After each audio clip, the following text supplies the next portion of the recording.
If you've ever walked into a room at the right time during the day to see the rays of sun coming in through the window and thought to yourself, wow, this looks so good, but why don't have my camera? You're not alone. There's something about patterns of sunshine that just makes people feel good. So today on the channel, we're gonna be taking a look at how I created these beautiful, gorgeous, stunning rays of sunlight using a fairly simple but very effective piece of lighting gear. There are so many moments when I light a shot and it feels like something's missing. You know, I move things around and I try different lighting, but ultimately I just give up on the idea and I think of something else. In retrospect, I now know that what I actually wanted was some sort of grounding in reality. I wanted something that would explain and justify the lighting in the shot. This, by the way, is called motivated lighting, which is a technique in cinematography where you add an extra element in your scene which helps justify the lighting on your subject. It can be as simple as having a window in your shot, or placing a lamp to the side of the key light, or even simulating rays of sunshine coming in through a window. I have a separate video about it, check it out. When a scene is shot outside during the day, knowing that the scene is taking place in an exterior usually kind of makes you take for granted that the light on the subject is just ambient light. So here, the motivation is the sun or the sky. In contrast, in a well-lit indoor daytime shot, if you don't have a window visible in the frame, there's really no way to justify the quality and intensity of light on the subject other than somehow showing some rays of sun.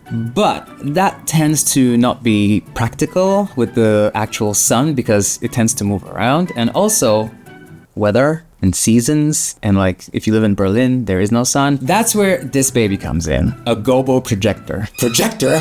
I don't even know her. Gobo stands for go between object, an object that goes between your light and the subject. So basically, it's a fancy way of saying precise shadow maker thingy, but just sounds like I'm calling a cat. This is my absolute favorite purchase in a long time, and it's not even that expensive. I have used other types of Gobo projectors, but they were always on bigger shoots with bigger budgets, and they were included in the lighting packages. They were huge and expensive. Cheap to rent, just like your mom, but expensive to buy. So I never even thought I could own one. Until I saw Matt Diavea lighting a scene with one. Hi Matt, huge fan. And I realized, wow, everything is getting smaller these days. That's what she said.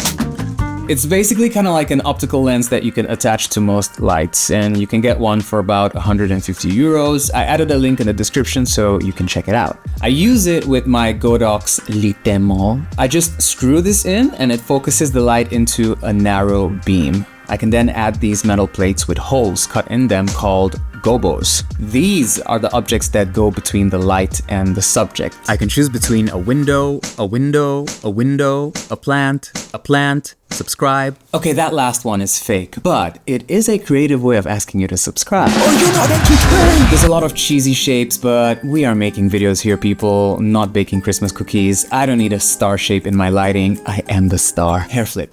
As you've noticed, I use the Gobo projector mainly to simulate daylight using the window and plant shapes.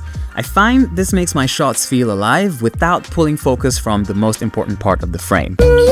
But apart from that, I also use the Gobo projector in shots where I need to add a soft light to a scene, but the space I'm in is small and awkward. By creating a spot and bouncing it off a wall, I'm able to have light coming from a direction that wouldn't physically be possible. This is called point bounce. Another way to use it is when you want to be edgy and creative and authentic just like everyone else, for example, in a fashion shoot, to make interesting shapes in the background. The simplest, most basic way to use it would be as a spotlight. You know, no diffusion, no shapes, no nothing, just let it raw dog your subject.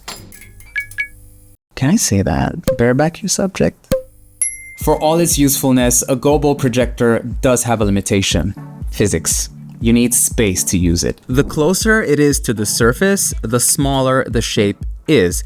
The further you get, the bigger it gets, but also the further you get, the weaker your light becomes. So if you want to create a larger shape, you're not only going to need a larger room, but also a stronger light, because when it comes to lighting and men, bigger is usually better. And these things are basically lenses. Bigger ones with wider angles can be more expensive. Everything you've seen in this video is shot in a small apartment with a fairly inexpensive light. If that works for me, then you can figure out if it'll work for you. Hi Matt, huge fan.